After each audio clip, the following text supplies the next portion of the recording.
Welcome back. This is your Feel Good Breakfast Show, Expresso. And as you know, it's Relationship Tuesday. It is. And we love delving into every single topic that a lot of people don't want to talk about, but we'll talk about it because we have the perfect people to talk about it with. Now, the thing is, in a relationship, you can have a nice, lovely, long-term relationship and things can get very, very comfortable very quickly. But then, what then? It's like, yes, this is my person. Then it's my roommate. Then it's like, just that person that's going to be there. And then what about the burning desire, the connection, the emotional intimacy? Where does that go? Oh my Where do we goodness. find it again? And that's why we brought one of our favorites over here. We have a renowned family therapist, I love her. a divorce mediator, an extraordinaire when it comes to anything relationship. Oh, come on a now. parenting coordinator, by the way. Yes. Come on. Can I get an amen? Yes. So cultivating emotional intimacy, it is a very, very slippery slope. But the thing is, we have our guide. Daniela is here to guide us through. Good Welcome. morning. Hi. You guys always say such nice things. Oh, I it's think the everyone truth. should start their mornings with you. You're welcome. It is the truth, though, and I love that progression that Cole got into, because, yes, the flames are there, the butterfly is there, then Yep. we progress into, okay, we're living together, getting comfortable, then the complacency, now we're roommates, and now you're blinking, you're breathing, actually just annoys me, so don't even exist near me, all right? And that's something we don't want at the end, because then it can get Completely. unhealthy, right? So Yeah. we got to talk about this really, I would even call it a pandemic that's happening with long-term relationships, because we need some intervention here. How does it even happen that people go down that path? You know, I think that it's a normal reaction to Yeah. something that you become so used to. And I think that we always have to try and be mindful of the fact that we've decided to share our life with this person for a reason. Yeah. And remind ourselves what that reason is. We're talking about emotional intimacy now. And what is intimacy actually? It's that complete state of vulnerability Yeah. where you've chosen somebody that you're going to share this with. Yeah. And this person is an extension of you in a way. I want to get into something else completely on the opposite a little bit later. Yeah. But let's take that thought for now and say, you're an extension of me. I've chosen to be vulnerable with you. I've chosen you to see the parts of me that I don't show anybody else. And that comes with an immense amount of trust. Yep. So what happens is we do take our partners for granted. And especially when it's a long-term thing, we kind of feel like, you know, they've accepted us.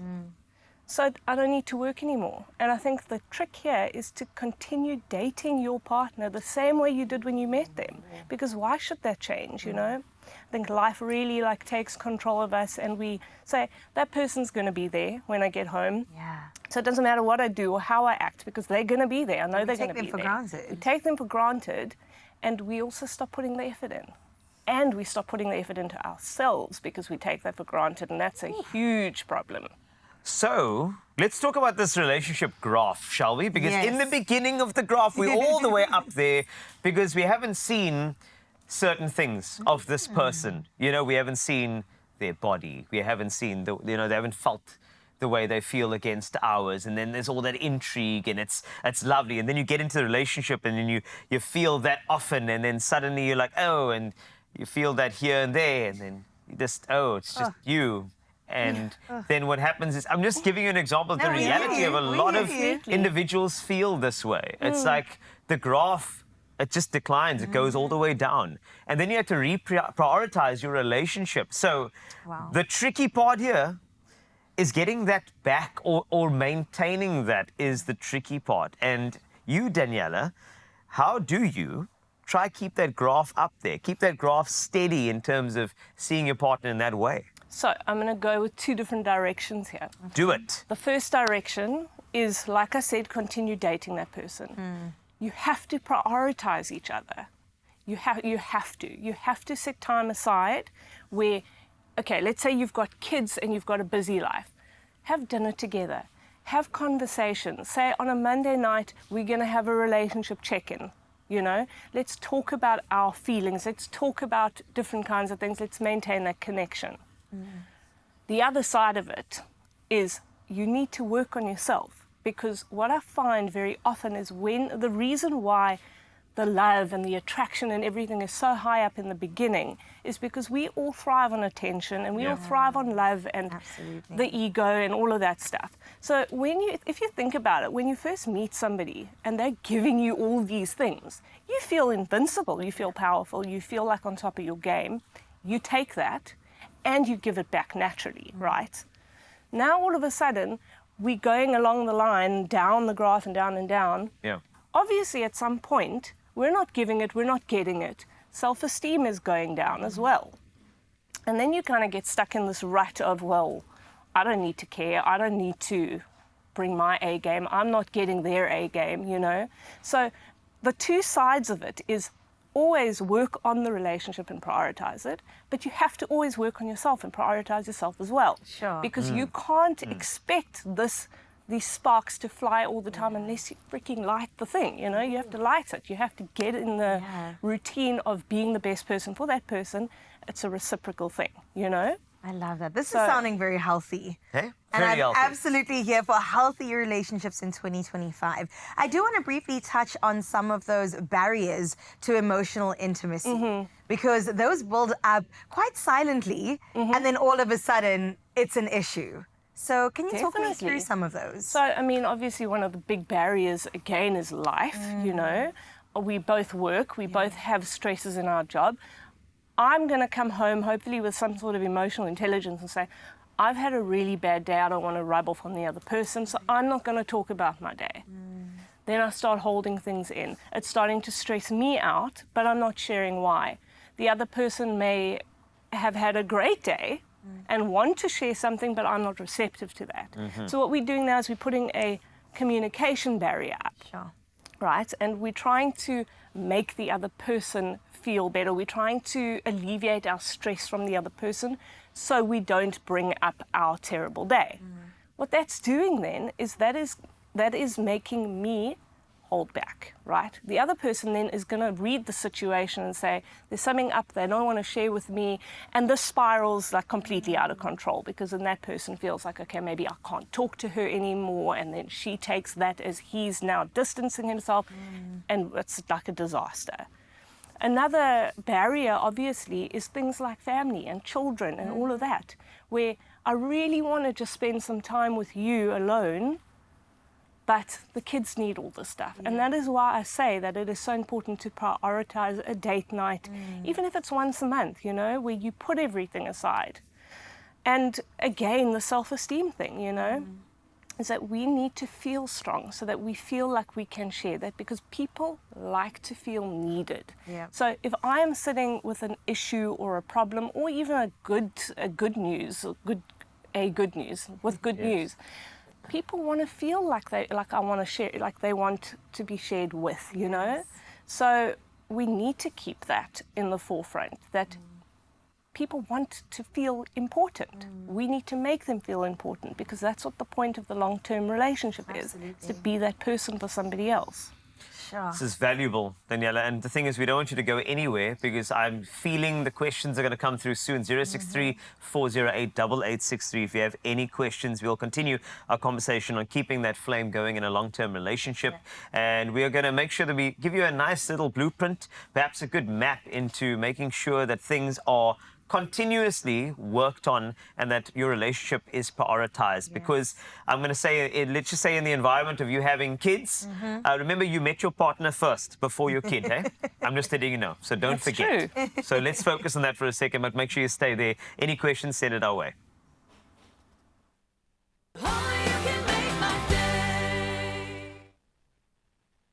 It's my feel-good breakfast show. Welcome back. I hope you have your coffee on hand because we're going to continue down the avenue of relationship chat. Now, we all know that sparks fly during the early stages of the relationship, but what happens when we lose that spark after a couple of years? How do we keep that fire burning and really, at the end of the day, cultivate a deeper relationship with our partners? Well, we've got family therapist, a divorce mediator, and parenting coordinator. Put some respect on her name. Oh, yeah. Daniela Mayer is in the building, still here with us to share some expert advice with us. Wow. Daniela. All right. So another big intro for you, eh? Sure. We keep on writing these things for you. We love it. We do. Yes, you can. So let's get back to it very, very quickly, because I think that there are certain things. Obviously, when they say don't lose the flame, I suppose we can't really say that it's gone. It's kind of dormant. All right. So let's not say it's lost. Right. It's dormant, which means we need to make sure we have interventions to interact with that flame to keep it going. Love languages is gonna often speak about popped in that. here. You know what? I'm a big fan of that love blueprint that. of love languages. Yes. Because I feel like it goes in different spaces. I feel like people Completely. have motivational languages, communicative languages, emotional languages. I think there's a lot of languages going around. Definitely. All And right? you have to speak the same language, right? That's correct. And now you need to understand, because I think there's a certain essence of us being selfish. Yes. Because we see the world with the way we see the world. So course. if this one loves gifts, How did you know? suddenly, I had a feeling, all right? If your love language is like you love accepting gifts, okay, then you would interact with the world the way you love the world, right? But then mine is more affirmation. You know, tell me that you're appreciative of me. Yep. And there's a clash there. So how important are love language? It's so important, and I've got two things that I want to say in general on this topic, and love languages was definitely one of them. And the thing is that we spend so much time saying love language, you don't love me the way you don't care about my love, you haven't listened. The point is that there are specific love languages which guide us, and that really speaks to a person's I don't want to say character, but just the way that you interact with them, as you've quite rightly said. Yeah. So, like, if my love language is words of affirmation, that's great. I want you to speak to me and deal with me in that way. And like you said, your love language might be gifts, right? And I think this is the confusing part, is that because my whole life I've loved and I've accepted words of affirmation as a sign that somebody loves me. Yeah. Yes. I think that's what everybody wants as well. So I will go to somebody and I'll say, you know, I'm so appreciative of the way you did X, Y, and Z. And they're like, okay, Cool, man. all right, where's my coming. like $500,000? You know, so the point is that it's our job really not to understand our own love language, but to understand our partner's love language, because we need to deal with them that way. Sure. And it is a little bit like weird and difficult, because like for me, gifts is like really like awkward, and I don't enjoy that, you know. So for me to constantly have to deal with somebody like that by giving them gifts, you almost feel like you're trying to buy them.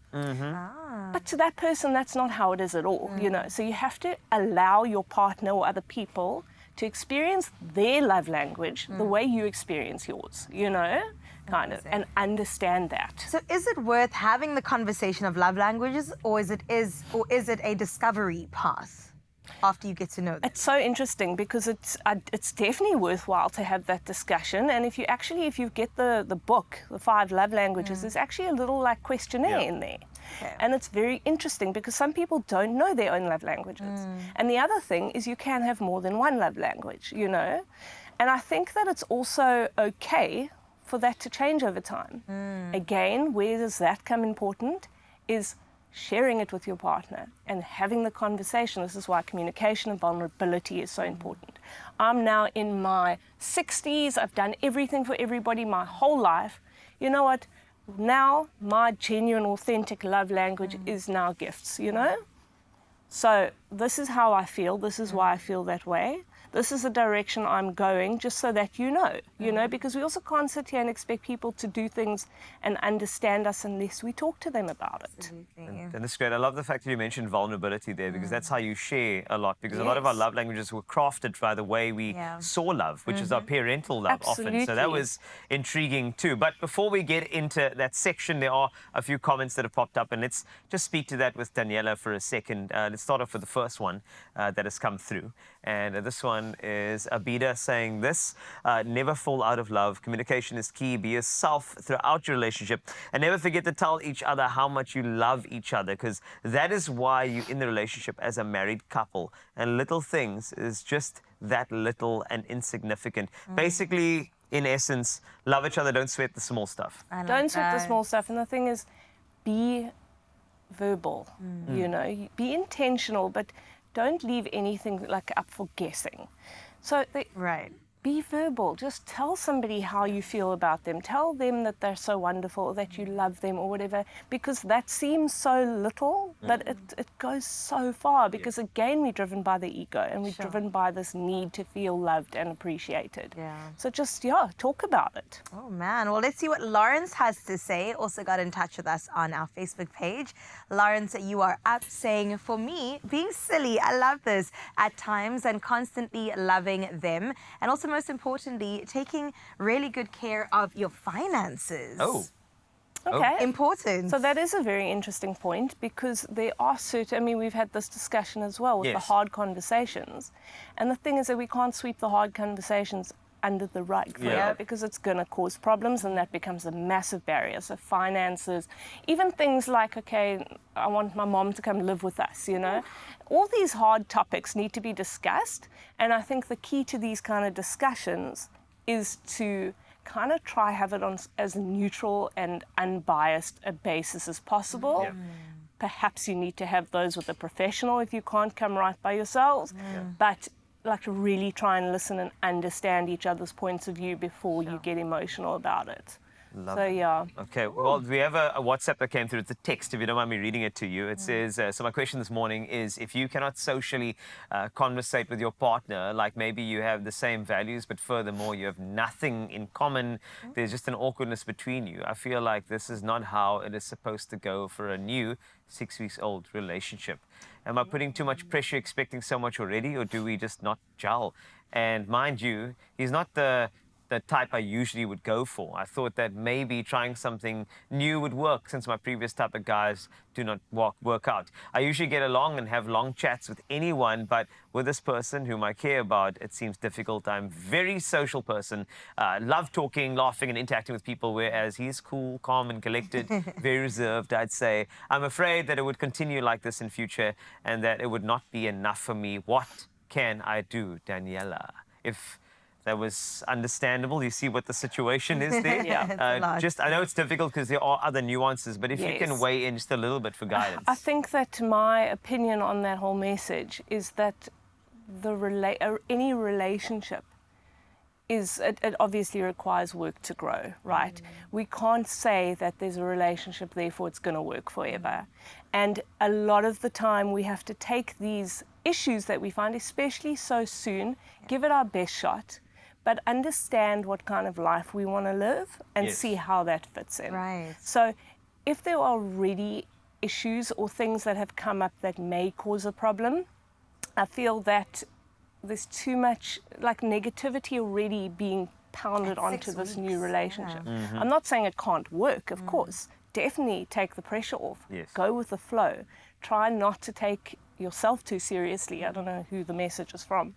But as soon as you have decided that it's not going to work or you're compromising too much, I would say potentially it's time to cut your losses, because the person that is not giving you that many questions for yourself is around the corner waiting for you. Relationships are not supposed to be difficult, they're really not. They're hard work, but not difficult. Exactly. Right? They need constant work. Yeah, and that's something we need to remember. Never stop working. Okay, one more comment came through on our Facebook page. Right. Let's have a look at this one. All right, it's Vusi.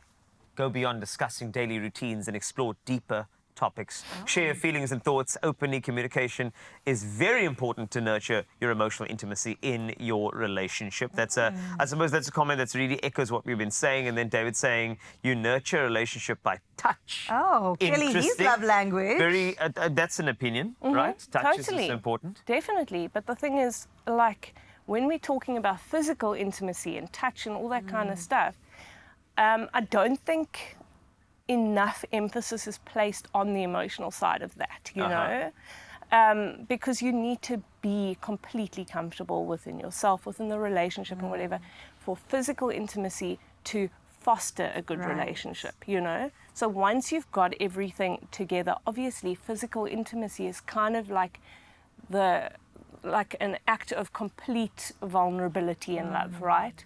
So we're not talking about sex here, we're talking about intimacy and connection and everything.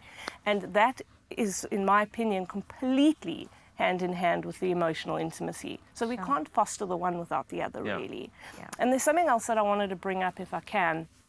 And this is why I've brought up self-esteem so many times, is because there is something called codependency, obviously, that is a massive barrier. And I just also wanted to clarify something with codependency, is that it almost feels counterintuitive to be in a relationship and want independence, you know, and take care of yourself. So sometimes from a place of low self-esteem, we put our best foot forward, trying to make the other person feel good and build them up, because if we do that, they'll keep us around. What this is actually doing is causing a massive rift, because it is so unfair to put that amount of pressure on somebody else. Make that person feel like you are willing to give up your entire existence so that they're happy. You know, that's a lot of pressure. Yes, and it that is. is something that so many people do from a place of fear and low self-esteem, because if I don't offer you everything that you need, you're not going to accept me. Yeah. It works completely the opposite way. People like to know that we can live our own separate lives together, you know? You don't rely on me constantly for your well-being.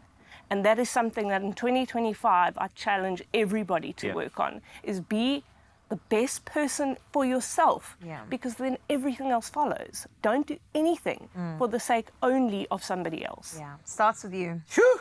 It starts with I want to you. give some snaps for that. You know? Daniela. Yes, I love Every that. time. Every single time. Sure. Let's wrap this up. We have to put a bow on this thing, and we got something very cute coming up. We asked our seniors on advice for keeping the spark alive in relationships. Trust me, Beautiful. they don't love like they used to. So we need to just kind of take a look at a few of these, shall we? Please. And I think it's good that we start with 90-year-old Mike. 90 years, a lot of years of love. And his advice is include your partner in your hobbies. Thoughts, Daniela? Definitely. You want to Yes. share everything about your life, things that make you feel happy. Yes, Of course you want to share exactly. that. Oh, Definitely. Thank you, man. Mike. Okay, then Phyllis, right? 86 years old. Check this out, right? A bit of advice that says, compromise. Hey! Auntie Phyllis. That's also a slippery slope, but at the same time, that's just Phyllis's example, right? Hey man, she knows what she's talking about. Well, Christopher, aged 81, says this. The advice is to support your partner with their dreams. Oh, yes. That thumbs up tells me all that I need to know. Yeah. He knows better. Yes, you can tell. And then Iris, 90, saying, always think of your partner first. Very intriguing. Very intriguing. This is old school love right here from the seniors, I must say. Although, Daniela, you give us a great merger of a bit of the old school, bit of the new school. But I love the main school, which is the school of loving you Yes. and not being together because of a title. Being together because you completely. choose each other every Exactly. single day. That is important, right? Definitely. And putting your partner first is so valuable. That's a very valuable piece of advice. And it sounds almost like contradictory to what I said before. But put your partner first. And this is absolutely vital in a relationship where you have that reciprocation. Yes. Because they're putting you first as well, you know? Don't put somebody else first when they're putting themselves first. So then you lost, let me tell you that lost. much. Thank you True. so much, Thank you Daniela, so much for for coming having through me. with the valuable advice. Absolutely love it. That's all from our relationship talk today. We'll definitely touch base again next week, same time, same place. But for now, though, we got to check in with Josie. It's been a while since we've seen that beautiful face. Zanele, how you doing, girl?